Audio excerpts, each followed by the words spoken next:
Well, thank you very much, Larry. It's great to be back in beautiful Davos, Switzerland, and to address so many respected business leaders, so many friends, few enemies, and all of the distinguished guests. It's a who's who, I will say that. I've come to this year's World Economic Forum with truly phenomenal news from America. Yesterday marked the one-year anniversary of my inauguration, and today, after 12 months back in the White House, our economy is booming, growth is exploding, productivity is surging, investment is soaring, incomes are rising, inflation has been defeated, our previously open and dangerous border is closed and virtually impenetrable, and the United States is in the midst of the fastest and most dramatic economic turnaround in our country's history. Under the Biden administration, America was plagued by the nightmare of stagflation, meaning low growth and high inflation, a recipe for misery, failure, and decline. But now, after just 1 year of my policies, we are witnessing the exact opposite: virtually no inflation and extraordinarily high economic growth. Growth like, I believe you'll see very shortly, our country has never seen before, perhaps no country has ever seen before. Over the past 3 months, core inflation has been just 1.6%. Meanwhile, fourth quarter growth is projected to be 5.4%, far greater than anybody other than myself and a few others had predicted. Since the election, the stock market has set 52 all-time high records.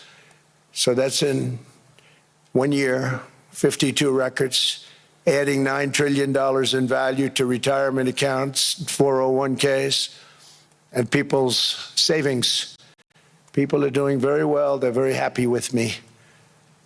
Since my inauguration, we've lifted more than 1.2 million people off of food stamps, and after 4 years in which Biden secured less than $1 trillion of new investment in our country. Think of that, $1 trillion, substantially less than that. In 4 years, we've secured commitments for a record-breaking $18 trillion, and we think when the final numbers come out, they'll be closer to $20 trillion of investment. That's never been done by any country at any time, not even close.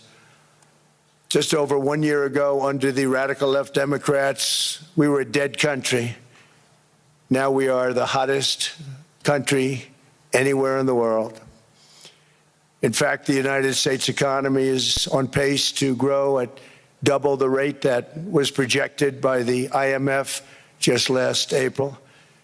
And with my growth and tariff policies, it should be much higher. I really believe we can be much higher than that. And this is all great news, and it's great for all nations. The USA is the economic engine on the planet, and when America booms, the entire world booms. It's been the history. When it goes bad, it goes bad. You all follow us down, and you follow us up, and we're at a point that I don't believe we've ever been. I never thought we could do it this quickly. My biggest surprise is I thought it would take more than a year, maybe like a year and 1 month. But it's happened very quickly. This afternoon, I want to discuss how we have achieved this economic miracle, how we intend to raise living standards for our citizens to levels never seen before, and perhaps how you too and the places where you come from can do much better by following what we're doing, because certain places in Europe are not even recognizable, frankly, anymore. They're not recognizable. And we can argue about it, but there's no argument. Friends come back from different places. I don't want to insult anybody and say I don't recognize it. And that's not in a positive way. That's in a very negative way. And I love Europe, and I want to see Europe go good, but it's not heading in the right direction. In recent decades, it became conventional wisdom in Washington and European capitals that the only way to grow a modern Western economy was through ever-increasing government spending, unchecked mass migration, and endless foreign imports. The consensus was that so-called dirty jobs and heavy industry should be sent elsewhere, that affordable energy should be replaced by the Green New Scam, and that countries could be propped up by importing new and entirely different populations from faraway lands. This was the path that sleepy Joe Biden administration and many other Western governments very foolishly followed, turning their backs on everything that makes nations rich and powerful and strong. And there's so much potential in so many nations. The result was record budget and trade deficits and a growing sovereign deficit driven by the largest wave of mass migration in human history. We've never seen anything like it. Quite frankly, many parts of our world are being destroyed before our very eyes, and the leaders don't even understand what's happening. And the ones that do understand aren't doing anything about it. Virtually all of the so-called experts predicted my plans to end this failed model would trigger a global recession and runaway inflation. But we have proven them wrong. It's actually just the opposite. In 1 year, our agenda has produced a transformation like America has not seen in over 100 years. Instead of closing down energy plants, we're opening them up.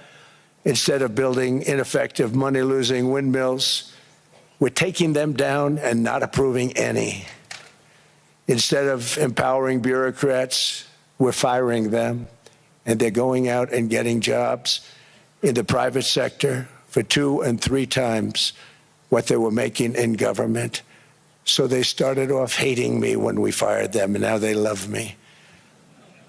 Instead of raising taxes on domestic producers, we're lowering them and raising tariffs on foreign nations to pay for the damage that they've caused.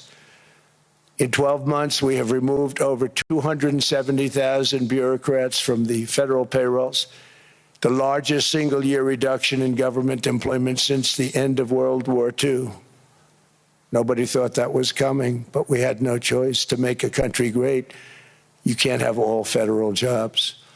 We've cut federal spending by $100 billion and slashed the federal budget deficit by 27% in the single year. It's going to go down quite a bit more from that, driving inflation way down from the record highs of the Biden administration. Every month, they went up and up and up. I promised to cut 10 old regulations for every single new regulation, but instead I've cut, actually till this point, 129 regulations for every 1 new regulation approved. So every time they come in with a new regulation, we do at least 10, but so far it's averaging out to 129, if you can believe it.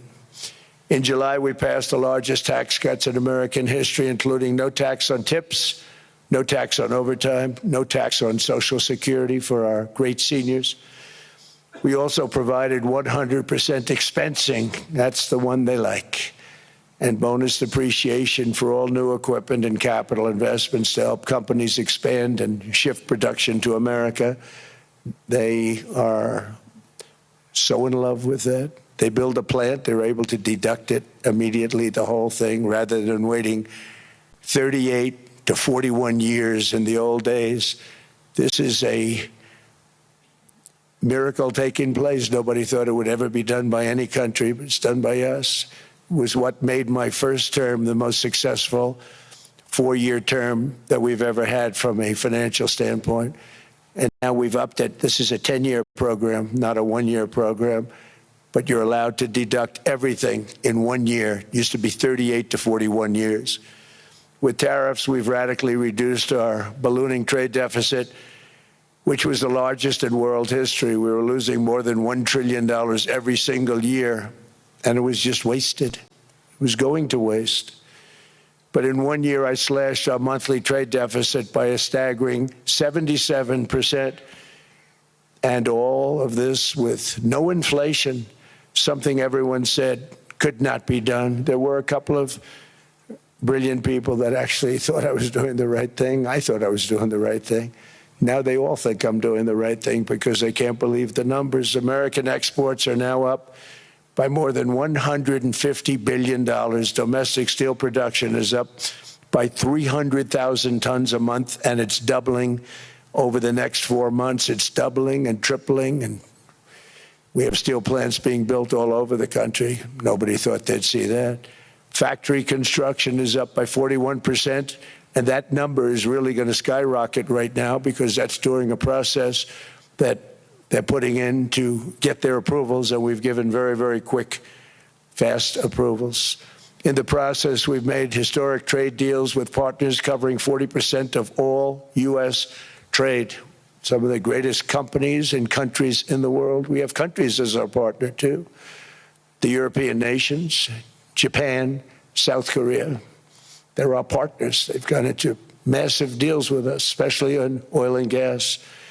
And these agreements raise growth and cause stock markets to boom, not only in the U.S., but virtually every country that came to make a deal, because, as you've learned, when the United States goes up, you follow. It's really become a staple. In America, I've stopped the nation-wrecking energy policies that drive up prices while sending jobs and factories to the world's worst polluters. They are indeed polluters. Under sleepy Joe Biden, new domestic oil and gas leases fell by 95%. Think of that. Then they wonder, why was gasoline going up so fast?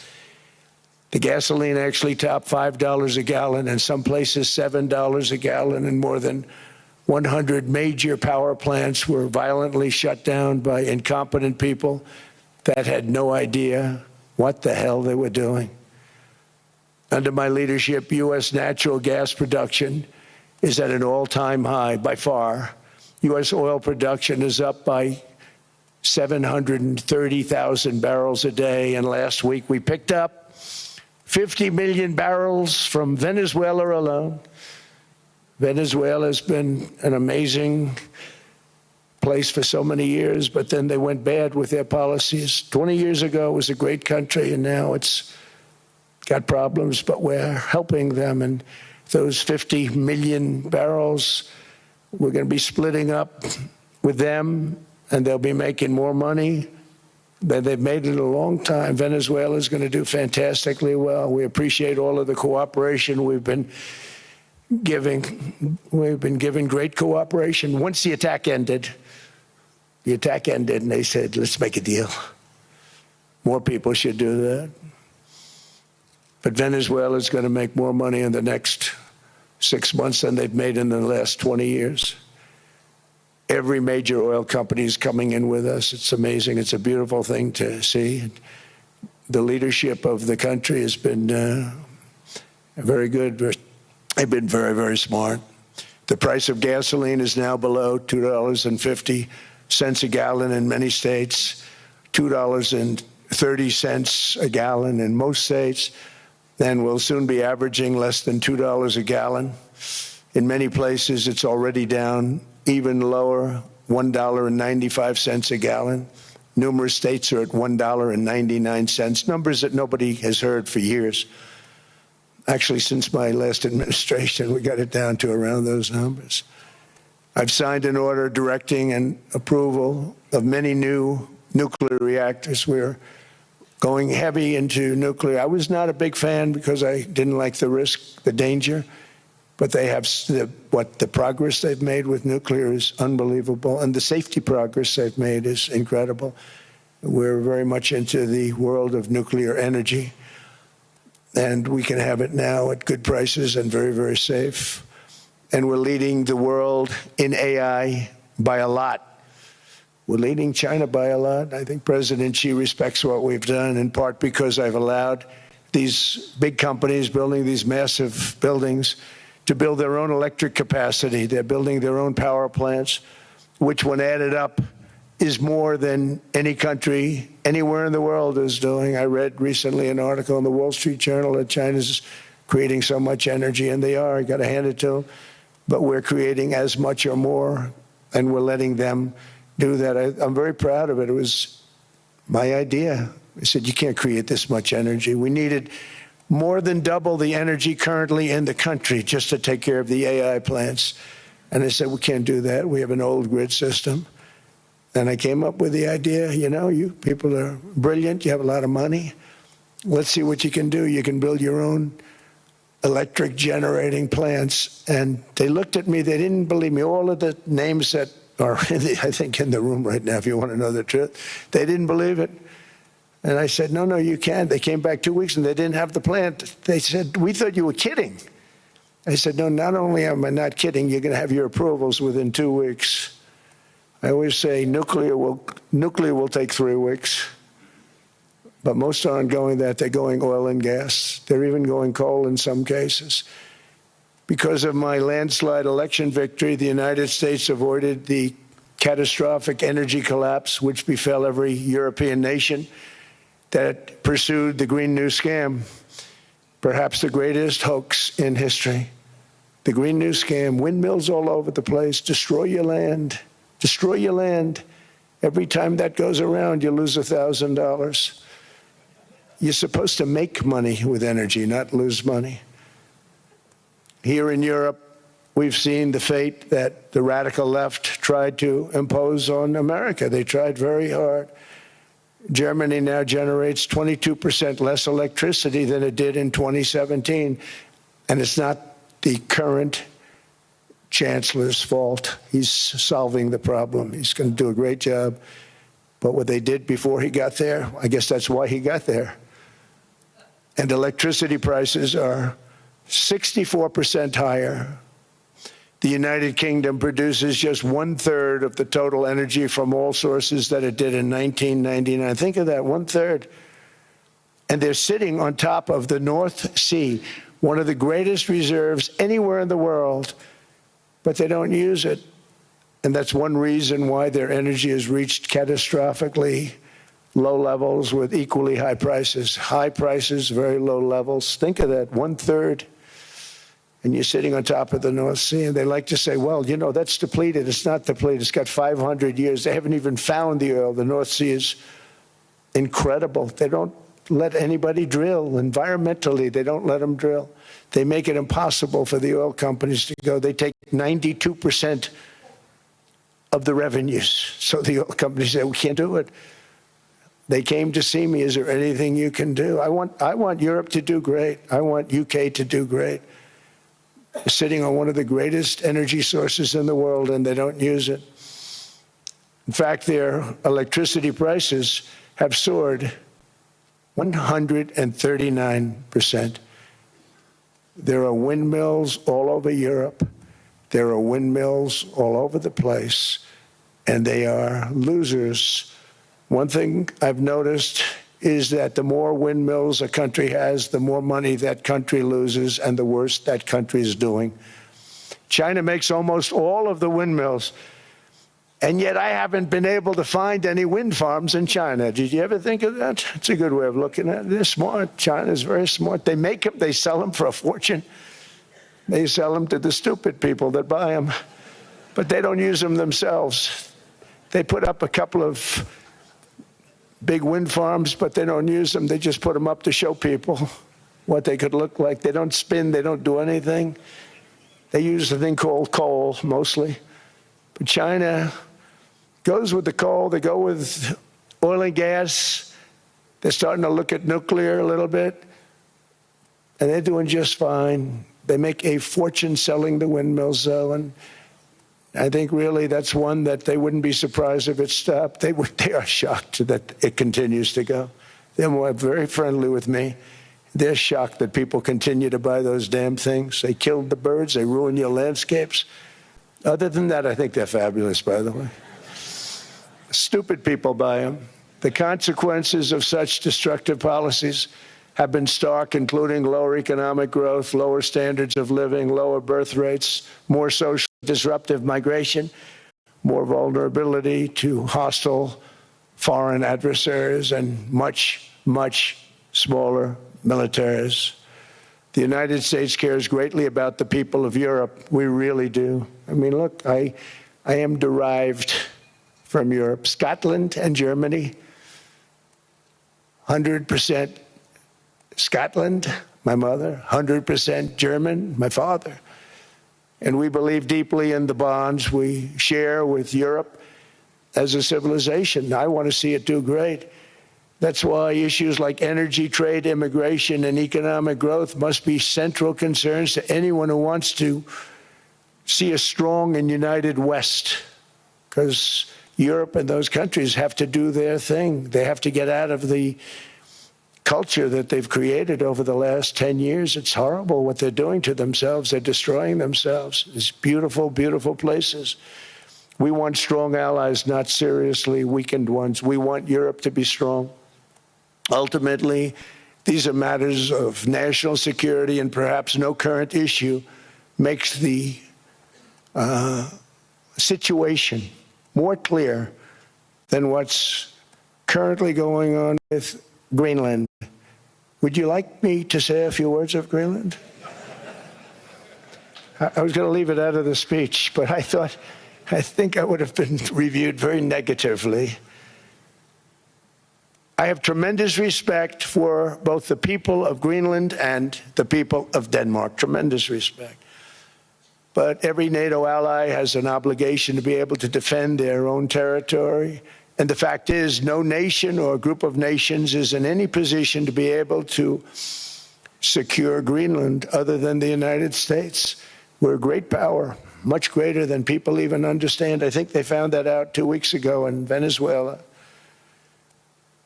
We saw this in World War II, when Denmark fell to Germany after just 6 hours of fighting and was totally unable to defend either itself or Greenland. So the United States was then compelled, we did it, we felt an obligation to do it, to send our own forces to hold the Greenland territory. And hold it we did, at great cost and expense. They didn't have a chance of getting on it, and they tried. Denmark knows that. We literally set up bases on Greenland for Denmark. We fought for Denmark. We weren't fighting for anyone else. We were fighting to save it for Denmark. Big, beautiful piece of ice. It's hard to call it land. It's a big piece of ice. But we saved Greenland and successfully prevented our enemies from gaining a foothold in our hemisphere. So we did it for ourselves also. And then after the war, which we won it big. Without us, right now you'd all be speaking German and a little Japanese, perhaps. After the war, we gave Greenland back to Denmark. How stupid were we to do that? But we did it. But we gave it back. But how ungrateful are they now? So now our country and the world face much greater risks than it did ever before because of missiles, because of nuclear, because of weapons of warfare that I can't even talk about. 2 weeks ago, they saw weapons that nobody ever heard of. They weren't able to fire one shot at us. They said, what happened? Everything was discombobulated. They said, we've got them in our sights. Press the trigger, and nothing happened. No anti-aircraft missiles went up.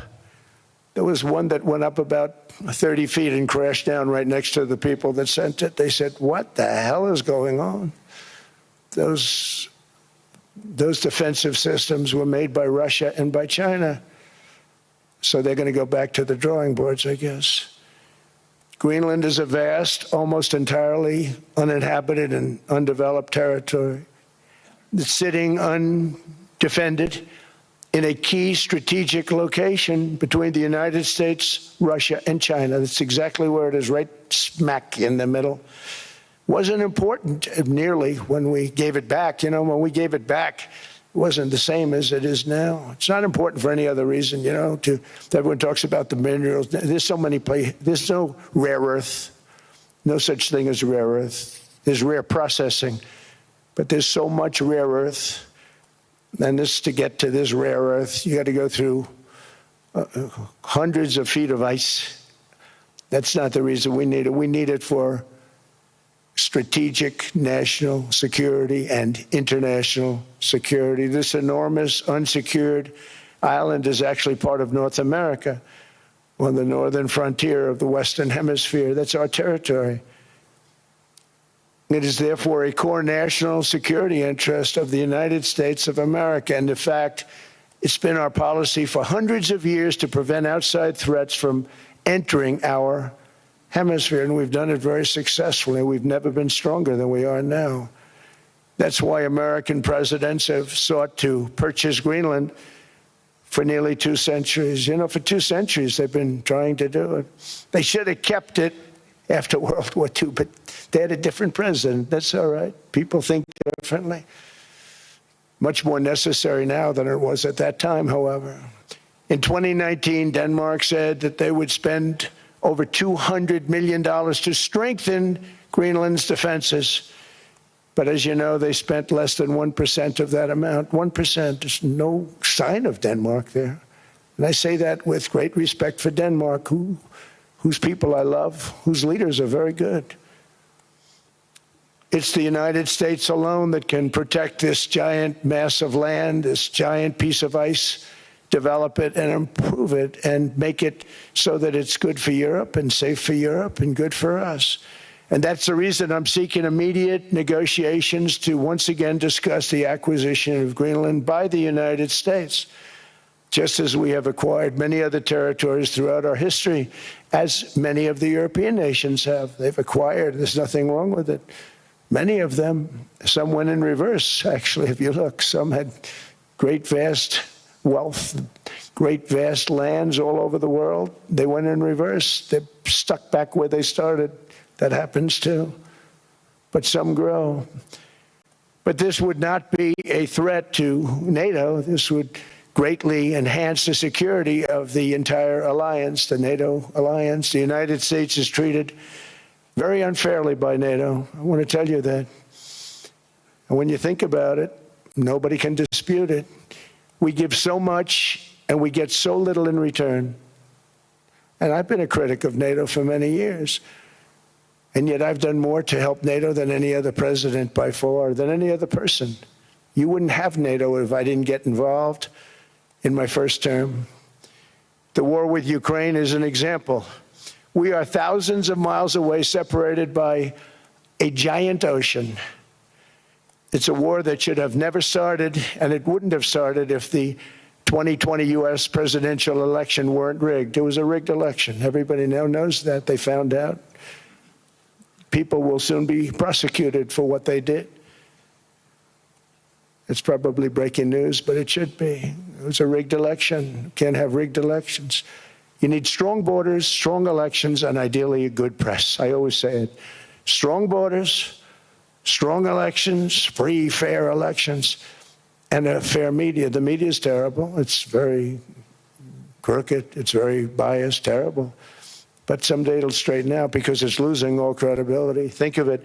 When I went in a landslide, a giant landslide, won all 7 swing states, won the popular vote, won everything, and I only get negative press.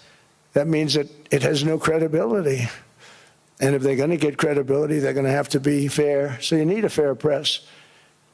But you also need those other elements. And I inherited a terrible, terrible situation. If you look, the border was open. The inflation was raging. Everything was bad with the United States when I came into office. But I also inherited a mess with Ukraine and Russia, something that would have never happened. And I know Putin very well. He and I would discuss Ukraine. It was the apple of his eye, but he wasn't going to do anything. I said, Vladimir, you're not doing it. He would never have done it. It was terrible what happened. I could see it happening, too. After I left, I could see it happening. Biden had given Ukraine and NATO $350 billion, a staggering sum, $350 billion. I came in, and just like the southern border, just like inflation, just like our economy, I said, wow, this place is in trouble, meaning our country. All of these things were out of control. But the border was out of control. We fixed it with the strongest border anywhere in the world. And I've now been working on this war for 1 year, during which time I settled 8 other wars.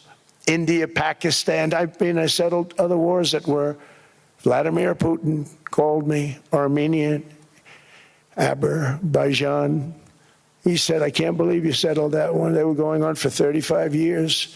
I settled it in one day. And President Putin called me. He said, you know, I can't believe I've worked on that war for 10 years trying to settle it. I couldn't do it. I said, do me a favor, focus on settling your war. Don't worry about that one.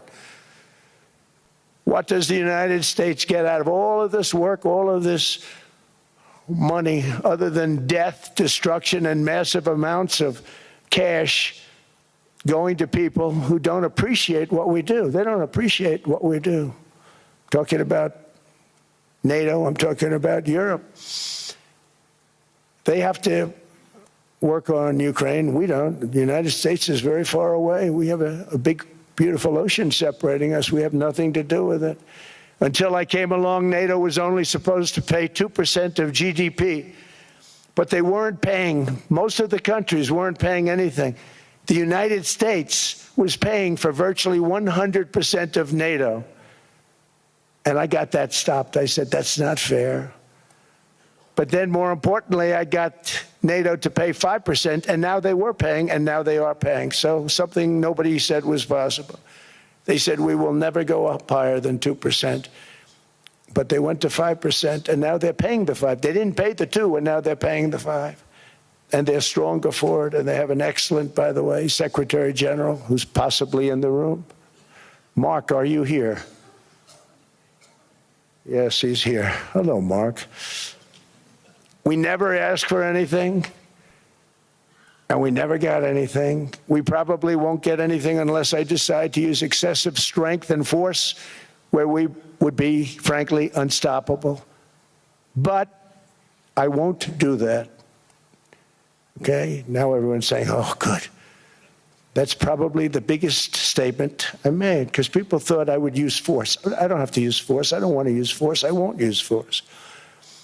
All the United States is asking for is a place called Greenland, where we already had it as a trustee, but respectfully returned it back to Denmark not long ago after we defeated the Germans, the Japanese, the Italians, and others in World War II. We gave it back to them.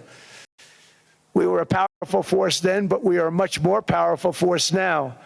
After I rebuilt the military in my first term and continue to do so today, we have a budget of $1.5 trillion. We're bringing back battleships. The battleship is 100 times more powerful than the great battleships you saw in World War II, those great, big, gorgeous ships, the Missouri, the Iowa, the Alabama. Because I thought maybe we could take them out of mothballs. They said, no, sir, these ships are 100, think of that, 100 times more powerful than those big, magnificent pieces of art that you saw so many times ago, that you still see on television. You say, wow, what a force. 100 times, each ship 100 times more powerful than the big battleships of the past. So that was the end of the mothball story. So what we have gotten out of NATO is nothing except to protect Europe from the Soviet Union and now Russia. I mean, we've helped them for so many years. We've never gotten anything, except we pay for NATO. And we paid for many years until I came along. We paid for, in my opinion, 100% of NATO because they weren't paying their bills. And all we're asking for is to get Greenland, including right title and ownership, because you need the ownership to defend it. You can't defend it on a lease. Number one, legally it's not defensible that way, totally. And number two, psychologically, who the hell wants to defend a license agreement or a lease, which is a large piece of ice in the middle of the ocean where, if there is a war, much of the action will take place on that piece of ice. Think of it. Those missiles would be flying right over the center of that piece of ice.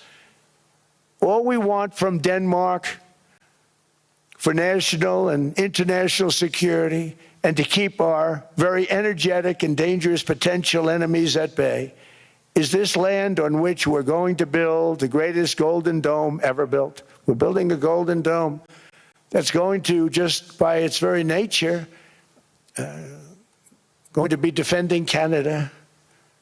Canada gets a lot of freebies from us, by the way. They should be grateful also, but they're not. I watched your Prime Minister yesterday. He wasn't so grateful.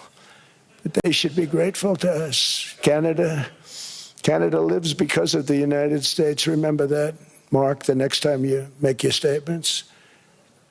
What we did for Israel was amazing, but that's nothing compared to what we have planned for the United States, Canada, and the rest of the world. We are going to build a dome like no other. We did it for Israel. And by the way, I told Bibi, stop taking credit for the dome. That's our technology. That's our stuff. But they had a lot of courage, and they were good fighters, and they did a good job, and we wiped out the Iran nuclear threat like nobody can believe. Nobody's ever seen anything like it. That, Venezuela, taking down Soleimani, wiping out al-Baghdadi when he tried to reinstitute ISIS. We did a lot. I did a lot of big things, all perfectly executed. Everyone was perfectly executed. Somebody told me that, a military expert told me, sir, everything you've done has been perfectly executed. I said, I know. So other presidents have spent, whether foolishly or not, trillions and trillions of dollars on NATO and gotten absolutely nothing in return. We've never asked for anything. It's always a one-way street. Now they want us to help them with Ukraine. And let me say, we're going to. I'm really helping, not even them. I want to see, last week, if you saw, it was 10,000 soldiers, but last month it was 31,000 soldiers died. 31,000. That's this room times, the number of people in this room times 30. Think of it. 30,000 soldiers died in 1 month. The month before it was 27,000. The month before that it was 28,000. The month before that it was 25,000. It's a bloodbath over there. And that's what I want to stop. It doesn't help the United States, but these are souls. These are young people, look like you, look like some of you right in the front row. They go to war. Their parents are so proud. Oh, there he goes, comes back. 2 weeks later, they get a call, your son's head's been blown off. I want to stop it. It's a horrible war. It's the worst since World War II. They keep going, they'll exceed World War II. The numbers are staggering, how many people they've lost. They don't want to talk about it. Ukraine and Russia lost just tremendous amounts. And I'm dealing with President Putin, and he wants to make a deal, I believe. I'm dealing with President Zelensky, and I think he wants to make a deal. I'm meeting him today. He might be in the audience right now. But they got to get that war stopped because too many people are dying, needlessly dying. Too many souls are being lost. It's the only reason I'm interested in doing it. But in doing it, I'm helping Europe, I'm helping NATO, and I've until the last few days when I told them about Iceland, they loved me. They called me daddy, right, last time. A very smart man said, he's our daddy. He's running it. I was like running it. I went from running it to being a terrible human being. But now what I'm asking for is a piece of ice, cold and poorly located, that can play a vital role in world peace and world protection. It's a very small ask compared to what we have given them for many, many decades. But the problem with NATO is that we'll be there for them 100%. But I'm not sure that they'd be there for us. If we gave them the call, gentlemen, we are being attacked. We're under attack by such and such a nation. I know them all very well. I'm not sure that they'd be there. I know we'd be there for them. I don't know that they'd be there for us. So with all of the money we expend, with all of the blood, sweat, and tears, I don't know that they'd be there for us. They're not there for us on Iceland, that I can tell you. I mean, our stock market took the first dip yesterday because of Iceland. So Iceland's already cost us a lot of money. But that dip is peanuts compared to what it's gone up. And we have an unbelievable future in that stock. That stock market is going to be doubled. We're going to hit 50,000, and that stock market's going to double in a relatively short period of time. because of everything that's happening. But this is a good example. After giving NATO and European nations trillions and trillions of dollars in defense, they buy our weapons. We make the greatest weapons in the world, but now we're going to make them faster, much faster. You saw that. I put a cap on the salaries. Then I put no buybacks, no stock buybacks, no various other things that they were doing. I mean, they were making $50 million, but it would take them 3 years to give you a Patriot missile. I said, that's not good. My chauffeur can do a better job than that, and he makes slightly less than 50. They make big salaries. If they're going to make those big salaries, they're going to have to produce a lot faster. The good news is we have the greatest equipment in the world. Now we're going to start making it a lot faster. They're going to build additional plants. And all of the money that goes into stock buybacks is going to go into building plants. We're not allowing stock buybacks by defense companies any longer. They're going to build new plants to make Tomahawks, Patriots. We have the best equipment, F-35s, F-47, the new one just coming out. They say it's the most devastating plane, fighter jet ever. Who knows? They called it 47. If I don't like it, I'm going to take the 47 off it. I wonder why they called it 47. We'll have to think about that. But if I don't like it, I'm going to take that 47 off. But it's supposed to be the stage 6. It's supposed to be the first stage 6 plane, undetectable, like our B-2 bombers were undetectable. They flew right over Iran. They were undetectable. And they did their job, and they got the hell out of there. So we want a piece of ice for world protection, and they won't give it. We've never asked for anything else, and we could have kept that piece of land, and we didn't. So they have a choice. You can say yes, and we will be very appreciative, or you can say no, and we will remember. A strong and secure America means a strong NATO, and that's one reason why I'm working every day to ensure our military is very powerful, our borders are very strong, and above all, our economy is strong, because national security requires economic security and economic prosperity, and we have the greatest that we've ever had.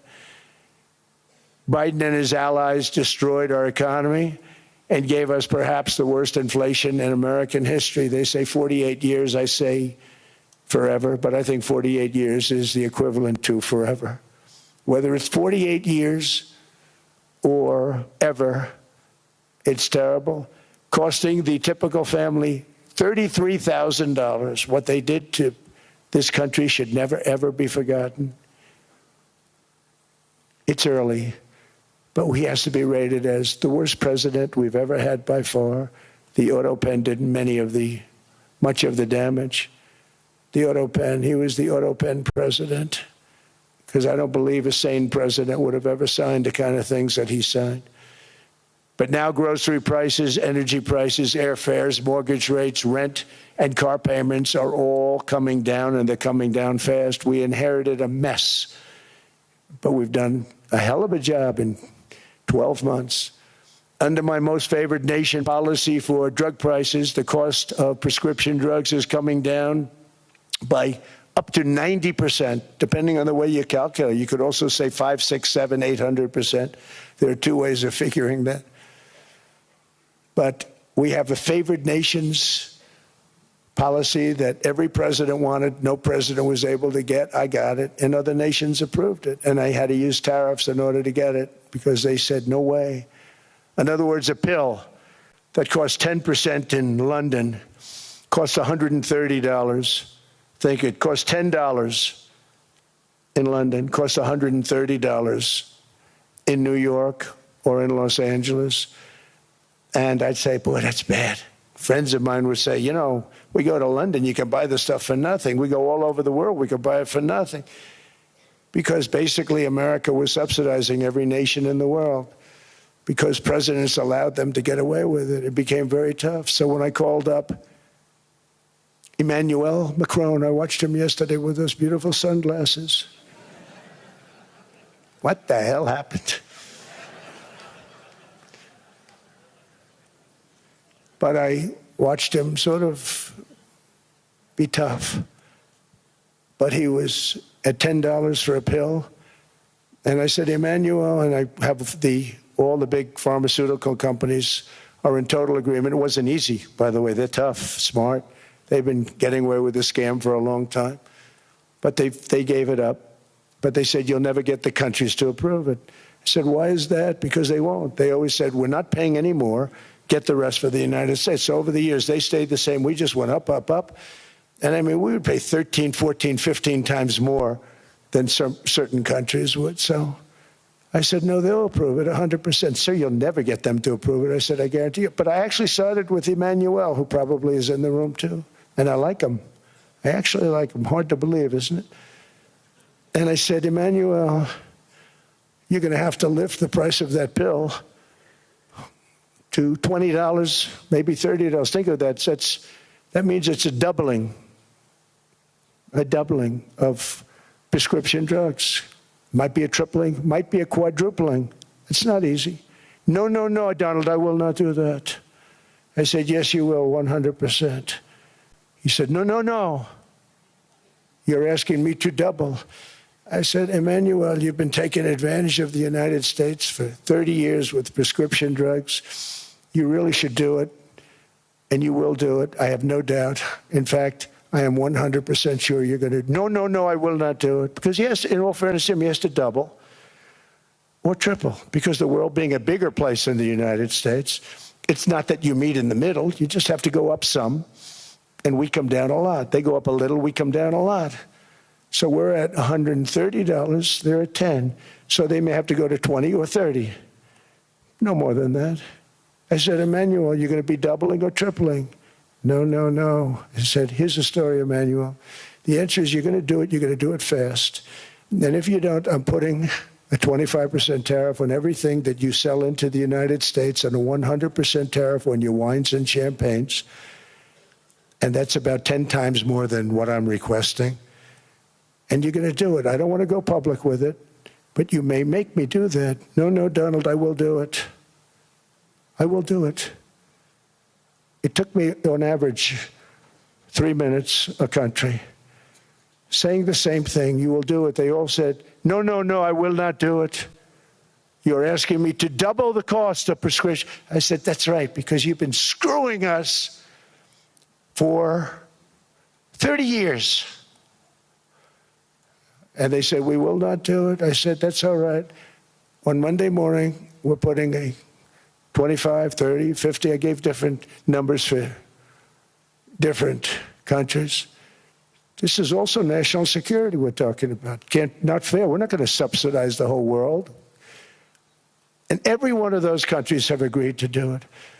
So one of the biggest things that I've done is the fact that we have now most favored nation. We will pay whatever the lowest price is in the entire world.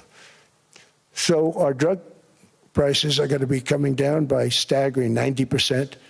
Again, you could say 1,000%, 2,000%. Depends on the way you want to figure it, but we'll go with the way the fake news likes it better because it sounds, can you imagine a 90% reduction sounds much worse. But drug prices are going to be coming down tremendously in all the nations, and I appreciate them doing it, but they did it. In all fairness, without tariffs, I wouldn't have been able to get it done. After declining $3,000 under Biden, real incomes are up in the United States by $2,000, $3,000, and even $5,000 and more. Home ownership has always been a symbol of health and vigor of American society, but that goal fell out of reach for millions and millions of people in the Biden era because interest rates went up so high. Today, I'm taking action to bring back this bedrock of the American dream. In recent years, Wall Street giants and institutional investment firms, many of you are here, many of you are good friends of mine, many of you are supporters. Sorry to do this to you, I'm so sorry. But you've driven up housing prices by purchasing hundreds of thousands of single-family homes, and it's been a great investment for them. Often as much as 10% of houses on the market. You know, the crazy thing is a person can't get depreciation on a house, but when a corporation buys it, they get depreciation. Okay, that's something we're going to have to think about, too. I don't know if too many people think about that. You buy a corporation, they buy 500 houses. They buy hundreds of thousands. They buy 500 houses. They can take depreciation. A person sweats and works and buys one house they can. But homes are built for people, not for corporations, and America will not become a nation of renters. We're not going to do that. That's why I have signed an executive order banning large institutional investors from buying single-family homes. It's just not fair to the public. They're not able to buy a house. And I'm calling on Congress to pass that ban into permanent law, and I think they will. One of the biggest barriers to saving for a down payment has been surging credit card debt. The profit margin for credit card companies now exceeds 50%, one of the biggest. And they charge Americans interest rates of 28%, 30%, 31%, 32%. Whatever happened to usury? So to help our citizens recover from the Biden disaster, all caused by this horrible precedent, I'm asking Congress to cap credit card interest rates at 10% for 1 year. And this will help millions of Americans save for a home. They have no idea they're paying 28%. They go out there a little late in their payment and they end up losing their house. It's terrible. To unleash innovation and savings and financing, I'm also working to ensure America remains the crypto capital of the world. And to that end, last year I signed the landmark Genius Act into law. Now Congress is working very hard on crypto market structure legislation, Bitcoin, all of them, which I hope to sign very soon, unlocking new pathways for Americans to reach financial freedom. And I did it for two reasons. Number one, I thought it was politically good, and it was. I got tremendous political support. But more importantly, China wanted that market too. It's just like they want the AI. And we've got that market, I think, pretty well locked up. If I didn't do it, Biden was totally against it until before the election, when they realized that, there were millions of people voting against him over crypto. And all of a sudden, they loved it very much, but it was too late. They blew it. But it is politically popular, but it's much more importantly, we have to make it so that China doesn't get the hold of it. And once they have that hold, we're not going to be able to get it back. So I'm honored to have done it. Finally, I've instructed government-backed institutions to purchase up to $200 billion in mortgage bonds to bring down interest rates. And I'll be announcing a new Fed chairman in the not-too-distant future. I think he'll do a very good job. See, I gave away some of it. He did give that away. So we have something, got something, but somebody that's very respected. They're all respected. They're all great. Everyone that I interviewed is great. Everyone could do, I think, a fantastic job.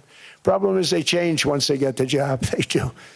They're saying everything I want to hear, and then they get the job. They're locked in for 6 years. They get the job, and all of a sudden, let's raise rates a little bit. I call them, sir, we'd rather not talk about this. It's amazing how people change once they have the job, but it's too bad. Sort of disloyalty, but they got to do what they think is right. We have a terrible chairman right now, Jerome, too late Powell. He's always too late. And he's very late with interest rates, except before the election. He was just fine for the other side. So we're going to have somebody that's great, and we hope he does the right job.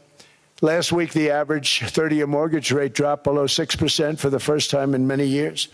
Another major factor in driving up housing costs was the mass invasion of our borders. And I have to say one thing about housing, because nobody ever says this. I am very protective of people that already own a house, of which we have millions and millions and millions. And because we have had such a good run, the house values have gone up tremendously. And these people have become wealthy. They weren't wealthy. They become wealthy because of their house. And every time you make it more and more and more affordable for somebody to buy a house cheaply, you're actually hurting the value of those houses, obviously, because the one thing works in tandem with the other. And I don't want to do anything that's going to hurt the value of people that own a house, who for the first time in their lives are walking around the streets of whatever city they're in, very proud that their house is worth $500,000, $600,000, $700,000.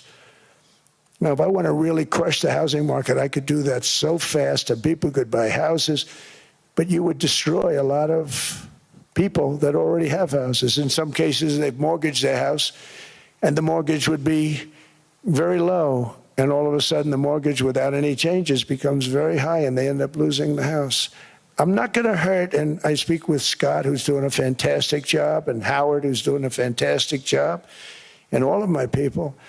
And I always say, look, you know, I can crush the hell out of the market. We can drop interest rates to a level, and that's one thing we do want to do. That's natural. That's good for everybody. You know, the dropping of the interest rates, we should be paying a much lower interest rate than we are. We should be paying the lowest interest rate of any country in the world, because without the United States, you don't have a country. I mean, I had a case with Switzerland. We happened to be in Switzerland. Maybe I'll give you a quick story. But they were paying nothing. They make beautiful watches, great watches, Rolex, all of them. They were paying nothing to the United States when they sent their product in. And we had a $41 billion deficit. $41 billion with this beautiful place. Flew over it, isn't it nice? So I said, let's put a 30% tariff on them so that we get back some of it, not all of it at all. We'd still have a deficit, big deficit. We had 41 million. That's a big deficit. And I said, let's put a tariff on. Different tariffs, different places. You're all party to them. In some cases, victims to them. But in the end, it's a fair thing. And most of you realize that. But we put a 30% tariff on Switzerland, and all hell broke loose. They were calling, I mean, like you wouldn't believe. And I know so many people from Switzerland, incredible place, incredible, brilliant place. But I then realized that they're only good because of us. And there's so many other examples. I mean, us, probably other places, but a majority of the money they make is because of us, because we never charged them anything. So they come in, they sell their watches, no tariffs, no nothing. They walk away, they make $41 billion on just us. So I said, no, we can't do that. So I'm going to bring it up. I still would have a deficit pretty substantial, but I brought it up to 30%. And I guess Prime Minister, I don't think President, I think Prime Minister called a woman, and she was very repetitive. She said, no, no, no, you cannot do that, 30%. You cannot do that. We are a small, small country. I said, yeah, but you have a big, big deficit. You may be small, but you have a bigger deficit than big countries. He said, no, no, no, please, you cannot do it. Kept saying the same thing over and over. We are a small country. I said, but you're a big country in terms of, and she just rubbed me the wrong way, I'll be honest with you. And I said, all right, thank you, ma'am, appreciate it. Do not do this. Thank you very much, ma'am. And I made it 39%. And then all hell really broke out. And I was paid visits by everybody. Rolex came to see me. They all came to see me. But I realized, and I reduced it, because I don't want to hurt people. I don't want to hurt them. And we brought it down to a, lower level. Doesn't mean it's not going up, but we brought it down to a lower level. But they pay now, tariff. But I realized that we have many places like that where they're making a fortune because of the United States. Without the United States, they wouldn't be making anything. Think of it. Switzerland made $41 billion on us. And as she said, it's a small place. And I realized with that, I don't know, it was so, because she was so aggressive. And I realized in that conversation that the United States is keeping the whole world afloat. Many places, I could give you 6, 7 places just in the people in this little area. I know every one of them. They're looking down. They don't want to see me. They don't want to stare me in the eyes. But they're taking advantage of, everybody took advantage of the United States. But I've been very fair, and I gave them a tariff, and it was fine. But I realized that without us, it's not Switzerland anymore. Without us, it's not any of the countries that are represented here. And we want to work with the countries. We want to work with them. We're not looking to destroy them. I could have said 39, 40%. I could have said I want a 70% tariff, then we make money with Switzerland. But Switzerland would have been probably destroyed, financially destroyed. I don't want to do that. But we should be paying the lowest interest rate of everybody. I hope Scott's listening to this, because we should be paying the lowest interest rate of everybody. Without us, most of the countries don't even work. And then you have the protection factor. Without our military, which is the greatest in the world by far, without our military, you have threats that you wouldn't believe.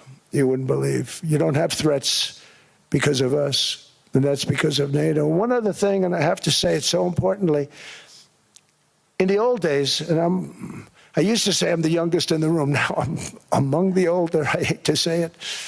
I don't feel old, but I'm among the older. But I remember not long ago, 20, 25 years ago, when good news came out about, let's say, the United States. The United States had a great quarter. The United States had a great month.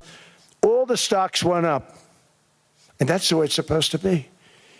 Now when they say the United States had a record quarter, it's unbelievable how well it's doing, all the stocks crash because they say, oh no, inflation, they're going to raise interest rates. And they do. Some of these stupid people like Powell, they raise interest rates. And what they do is they stop you from being successful. It used to be when we had a great quarter, a great month, great earnings, great anything, any good news, the stock market went up. That's the way it's going to be. We got to do that again, because that's the way it should be. Now when we have a great month, they want to kill it. Like we did over 5%. People were surprised. We should do 20%. We could do 25%. When we announce good numbers, and the reason is they're so petrified of inflation. And growth doesn't mean inflation. We've had tremendous growth with very low inflation. In fact, growth can fight inflation, proper growth.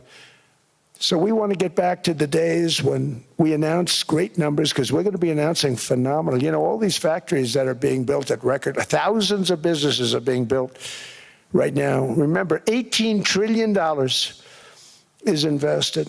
I think the second number is 3. And that was China many years ago. Investments in the country from outside. 18 trillion, nobody's ever seen. And that's money coming in and building things, factories. Thousands of businesses are being built, thousands. Hundreds of big factories, car plants are moving back to the United States. They're coming in from Canada, they're coming in from Mexico, from Japan. Japan's coming in and building plants here in order to avoid tariffs. They're coming in from China. They're coming in from all over the world. We have more plants being built now, car plants, than we've ever had built, even in the heyday from the 1940s and 50s. And they're bigger. They don't use renovations anymore where they take an old plant, they rip it down, they build a brand new plant, super modern plant. But it's happening at levels that nobody's ever seen. In 2024, the U.S. built less than 2 million new homes, but Biden admitted more than 8 million new migrants. And those days are over. In 2025, for the first time in 50 years, the United States had reverse migration. Boy, that was nice. And these were criminals that were being taken out of our country because they allowed people to come into our country from jails, from gangs, drug dealers, murderers. 11,888 murderers. We've gotten most of them out. And then ICE gets beat up by stupid people from leadership in Minnesota. We actually are helping Minnesota so much, but they don't appreciate it. Most places do. You know, Washington, D.C. is the safest place now in the United States.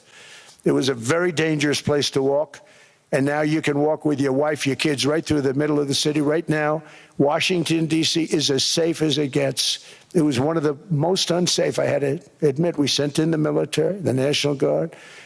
Within 2 months, it was great. Within 3 months, it's like a really great place and a safe place and a beautiful place. It's even been cleaned up. The graffiti's gone. The fences are gone. We don't have to worry about fences anymore. All of the places, the grasses are cut. and replaced with new grass in many cases. It's all going to happen in the spring. But Washington and D.C. is beautiful again, and it's safe. New restaurants are opening up. They were all closing. Now you can't get into a restaurant. Restaurants in Washington, D.C. are all opening. Memphis also, Memphis, Tennessee, New Orleans, Louisiana. We're there for 3 weeks. We've cut the crime down by 64%. Within another month, we'll have virtually no crime there. We can do that all over. We're going to help the people in California. We want to have no crime. I know Gavin was here. I used to get along so great with Gavin when I was president. Gavin's a good guy. And we're going to, if he needed it, I would do it in a heartbeat. I'd love to see. We did help them a lot in Los Angeles, a lot with the early in my term when they had some problems. But we would love to do it. I will say this, if I were a Democrat governor or whatever, I would call up Trump. I'd say, come on in, make us look good, because we're cutting crime down to nothing. And we're taking people out, career criminals who are only going to do bad things, and we're bringing them back to their countries. But where we've done it, it's been amazing. And we have a capacity to do it at much greater levels. We're cutting illegal aliens off welfare and other government benefits, and I have directed that starting immediately, there will be no more payments to sanctuary cities, because they are really just sanctuaries for criminals. They're really protecting criminals, and those are the ones we have to get out of the country: murderers, drug dealers, the mentally insane. They emptied their mental institutions into the United States. And despite that, we have the lowest crime numbers that we've ever had in the history of the country. Just came out. But equally importantly, we're cracking down on more than $19 billion in fraud that was stolen by Somalian bandits. Can you believe that Somalian? They turned out to be higher IQ than we thought. I always say these are low IQ people. How did they go into Minnesota and steal all that money? And we have, they're pirates. They're good pirates, right? But we shoot them out of the water just like we shoot the drug boats out. They're not pirating too many boats lately, do you notice? When they go out into those boats, they want to take over $1.5 billion tanker loaded up with oil, and they say, we're going to blow up your boat. They have powerful weapons. You hit the side of the boat, you blow the whole thing up. The insurance companies are petrified, so they say, just give them the boat. We'll give them money instead. And I don't do that. We blow them right the hell out of the water. We see them going out, we blow them out of the water. We don't have any pirates so much anymore. If we do, they won't be there long. We've cut down with the hitting of the boats that are loaded up with drugs, including submarines. Can you believe they actually buy small, they call mini subs, very fast. They're meant for drugs. We've knocked out 2 of them. The Democrats say they were fishing. You have ruined somebody's fishing weekend, I would say. A submarine is not a fishing boat. You don't fish. But we've knocked down drugs by water, the oceans, the sea, by 97.2%. Think of that. And I actually say, who the hell are the 3%?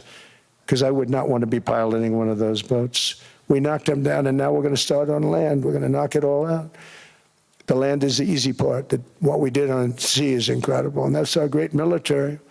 The situation in Minnesota reminds us that the West cannot mass import foreign cultures which have failed to ever build a successful society of their own.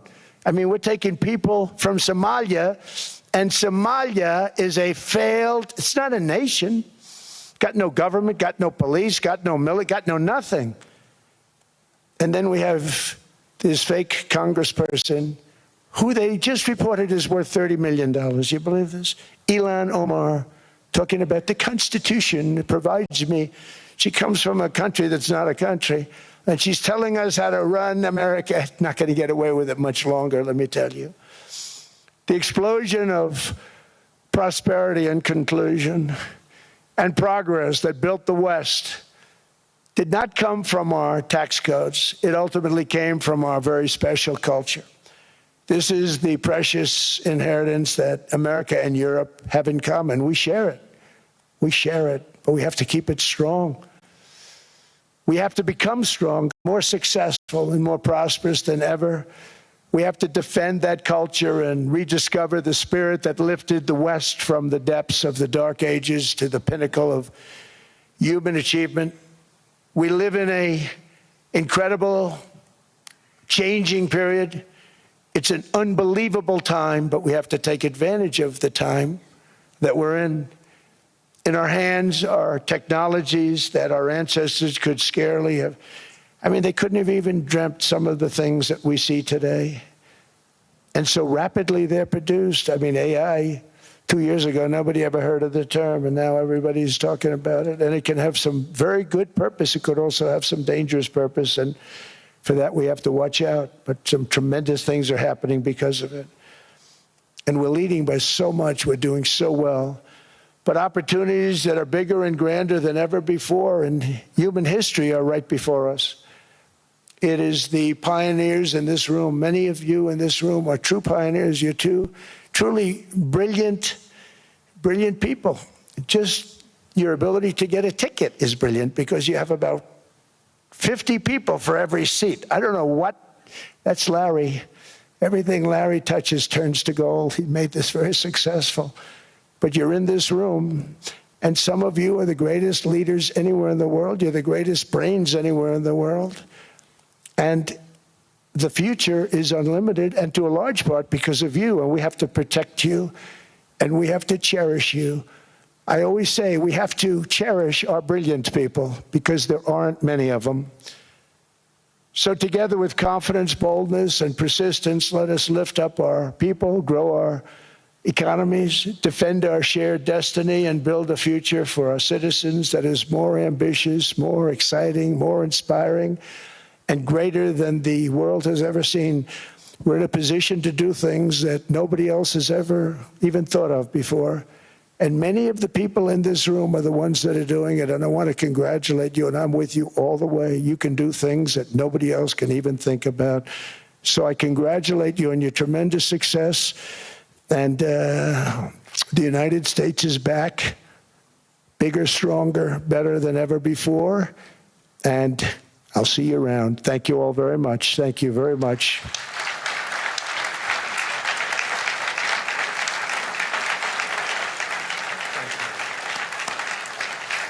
Thank you.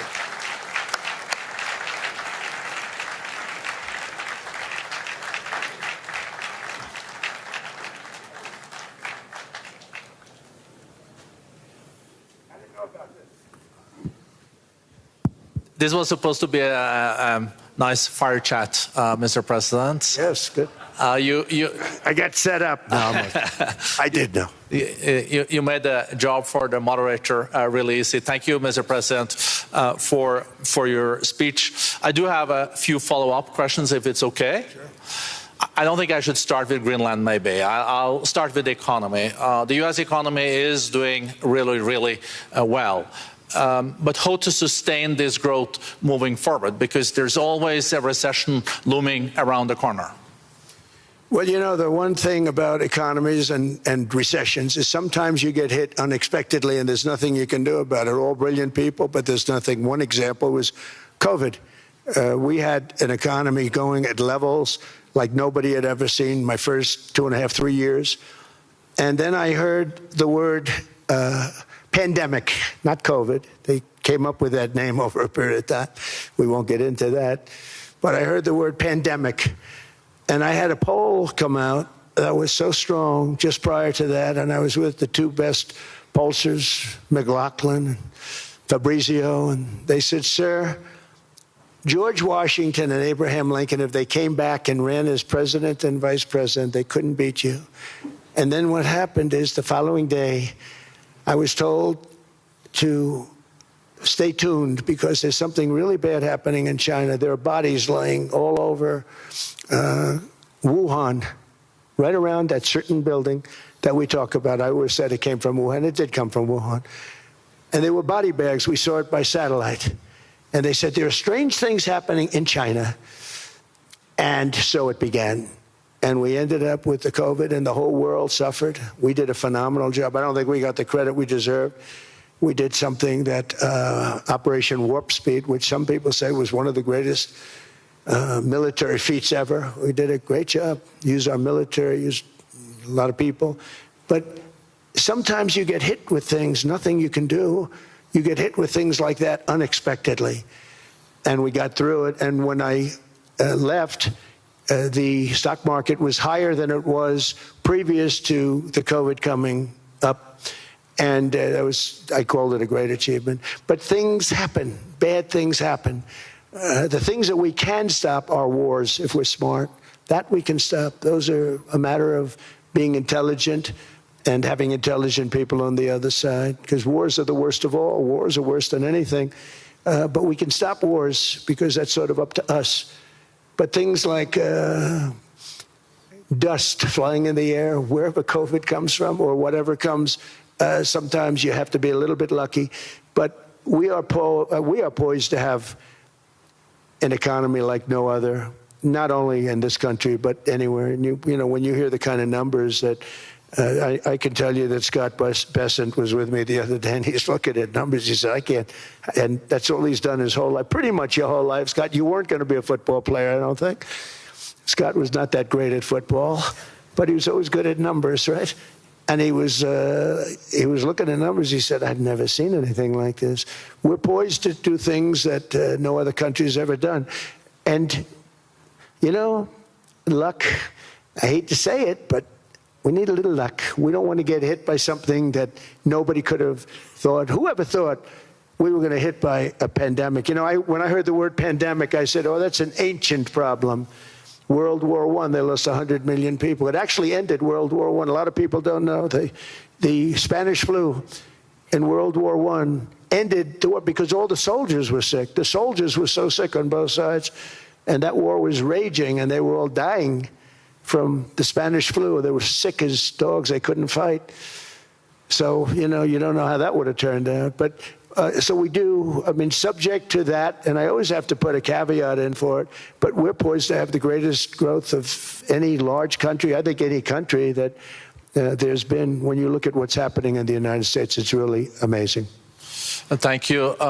One thing that maybe keeps you up at night, I know you don't sleep that much anyway, Mr. President, is the debt. The U.S. debt is high, is now the biggest expenditure on your budget. How to get out of that impasse? Well, the big thing is growth. I mean, growth is the way. If we grow like this, we go from having at $37 trillion. We go from having high debt to low debt. But we also are cutting expenses, you know, the old-fashioned way. We have extraordinary growth. I think we're going to be growing our way out. I think we're going to be paying off debt. We're taking in tremendous money from tariffs fairly. And again, I'm using them judiciously. You know, Switzerland's a case study. I could have gotten much more. I could have asked for much more. But we're using them judiciously. But I think growth, most importantly, and then cutting costs. Now, if you take a look at Minnesota, $19 billion in fraud and other things. People going to airports, they came into the country, they don't have 10 cents, and they're leaving with hundreds of thousands of cash in their bags. When we get to that, and our DOJ, Pam, and Todd, and all the people that work over there, and all of the people that work in here, I can tell you, Scott Bessent is working on that. It's a priority, right? You have your whole team. We're in there looking for where this money is coming from, how much it is. It could be more than $19 billion. Can you believe that? That's just one state. If we were able to cut out 50% of the fraud, 50%, and we should be able to do better than that, we would have a balanced budget without having to talk about even growth. So we have a lot of options, but we're working very hard on that. That's a big deal. It's not just the protests, the fake protests done by agitators and, you know, professional insurrectionists. That's what they are. They're professional troublemakers. But we are looking very strong at the money, too, in Minnesota and other places. I think, Mr. President, also the $500 billion invested in artificial intelligence and the frontier technologies last year also were driving growth exponentially in the U.S. Well, AI has been a big factor. AI is massive. I mean, Mark Zuckerberg showed me a plant where he put it over a map of Manhattan, and it was basically the size of Manhattan. This is not, I said, you got to be kidding.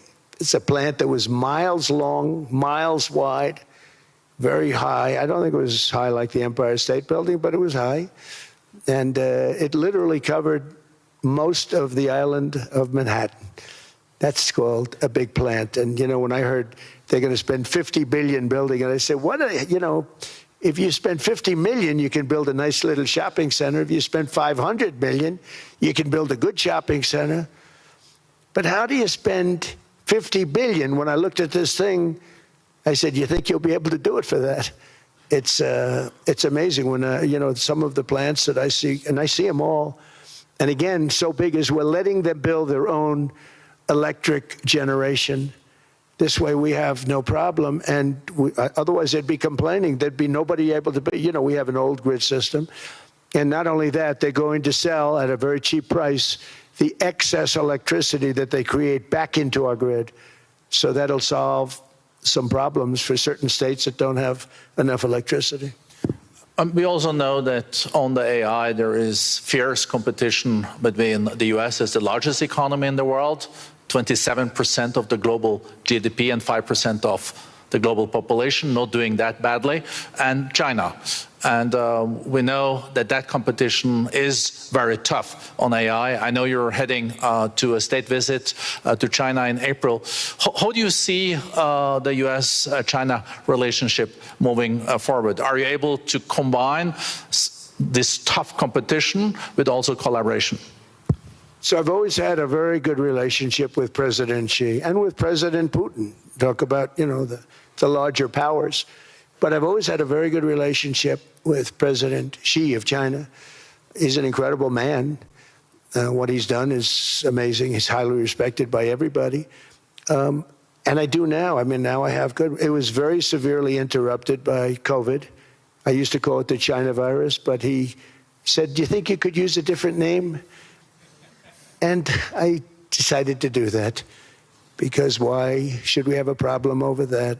But I would do that, and they were... You're a true diplomat, huh? I became a diplomat for the first time. Well, who taught me that? Marco Rubio. He said, let me teach you about diplomacy. Hey, any guy that gets approved by 100% of the votes, think of it, he got liberal Democrats and radical right Republicans to approve him. He's the only one. The next one was lost 45 votes, right? But he got all 100 votes voting for him. And at first I wasn't happy about it. I said, wait a minute, I don't like that. And now it turns out that the Democrats probably wish they didn't do that. And Marco has been fantastic. Marco, stand up, please. You have done a great job as Secretary of State. He's going to go down as the best Secretary of State. And Scott, and we have Susie, who's the first female Chief of Staff, and she's the best Chief of Staff, too.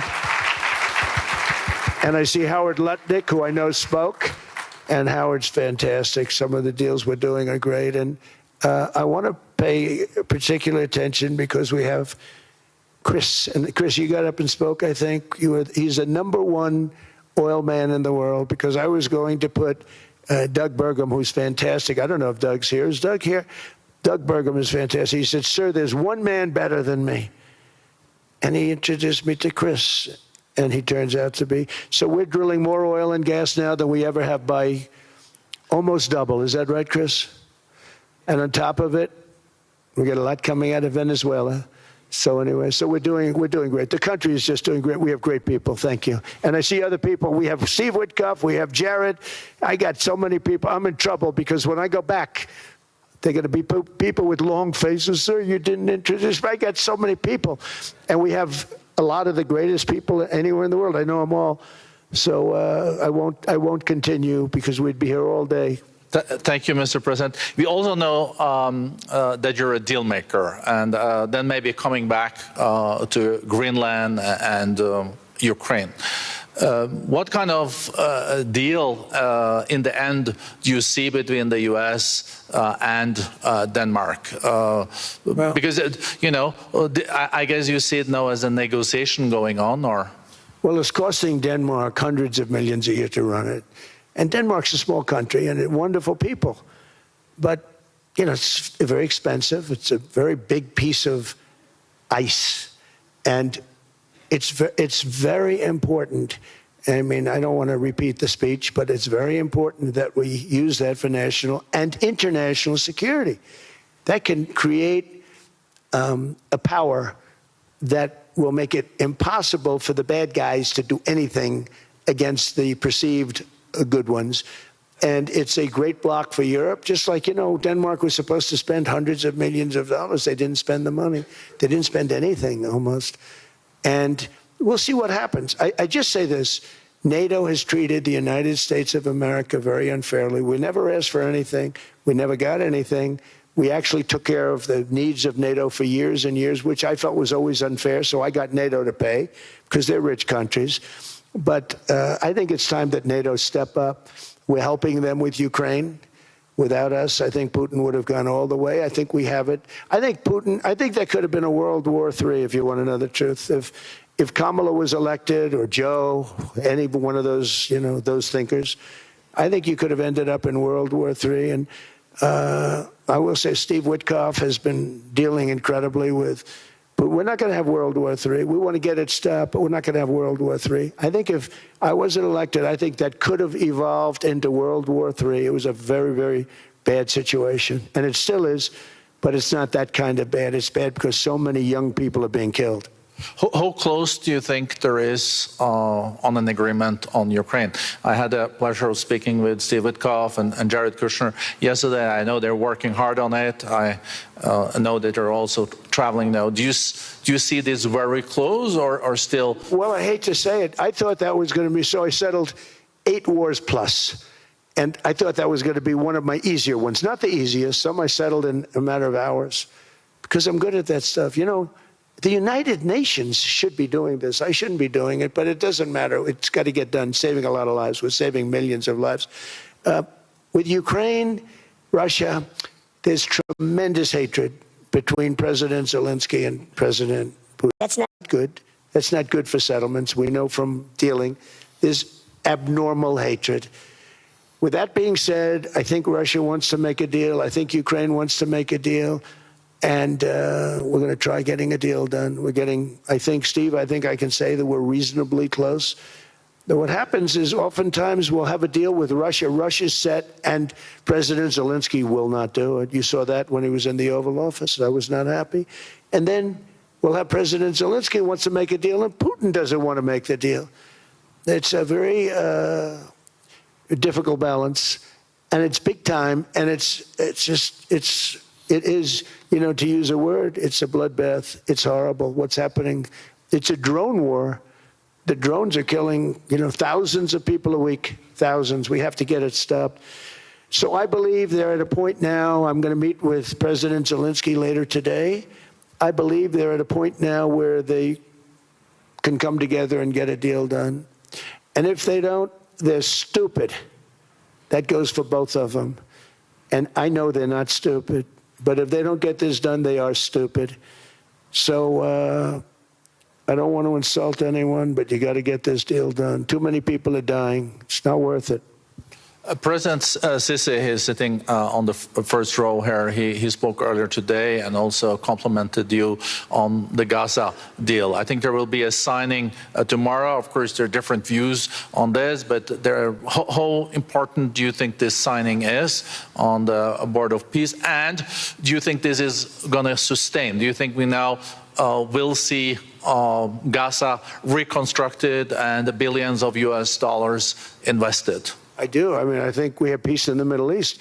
There are some little situations like Hamas, and Hamas has agreed to give up their weapons. Now, you know, they were born with a weapon in their hand, so it's not easy to do. When they were born with a rifle in their hand. It's not an easy thing for them, but that's what they agreed to. They've got to do it. And we're going to know, Jared, over the next 2 or 3 days, certainly over the next 3 weeks, whether or not they're going to do it. If they don't do it, they'll be blown away very quickly. They'll be blown away. You know, we have 59 countries that are part of that whole peace deal. And some of those countries aren't even they're near the Middle East, but they're not in the Middle East traditionally. And they want to come in and take out Hamas. They want to come in. They want to do whatever they can. There's a problem with Hezbollah in Lebanon. And we'll see what happens there, but that's a problem. But there are these little flames, but there's peace in the Middle East. Now, had we not gone in and knocked out with those big, beautiful, we just ordered 25 brand new ones, the latest and the greatest, the B-2 bomber. Think of them, they went in there at 2 o'clock in the morning with no moon, no light, no nothing, and every single one of those massive bombs hit its target, 100,000-pound bombs hit its target, every one of them. And then on top of it, from a submarine 300 miles away, we hit the sites with Tomahawks, which is an unbelievable weapon. So, we did our job. If we didn't do that, you would have never had peace in the Middle East. And the countries like Saudi Arabia, UAE, and Qatar could never have, and others could never have signed anything because you would have had this dark cloud, and the dark cloud was Iran with nuclear. Iran would, if we didn't take them out, they would have had a nuclear weapon within 2 months. They were very close to having the nuclear weapon, and we hit them hard. And it was a total obliteration. If they may try again, but they're going to have to try from a different area because that area was obliterated. Incredible thing we did.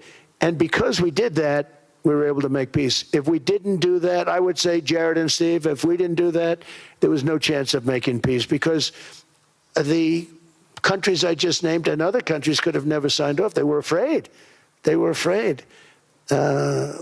We had a bully. The bully was Iran, the bully of the Middle East. They used to call it for years. They were the bully of the Middle East. They're not the bully of the Middle East anymore. Mr. President, I know you even had to change plane last night, so I guess you didn't have much sleep, but I think but your energy is still there. I know you have several bilateral meetings. I know you're also hosting a reception. So thank you so much for coming back to Davos. Thank you so much. It's highly appreciated. Well, thank you very much. Thank you, everybody, very much. Thank you. Thank you.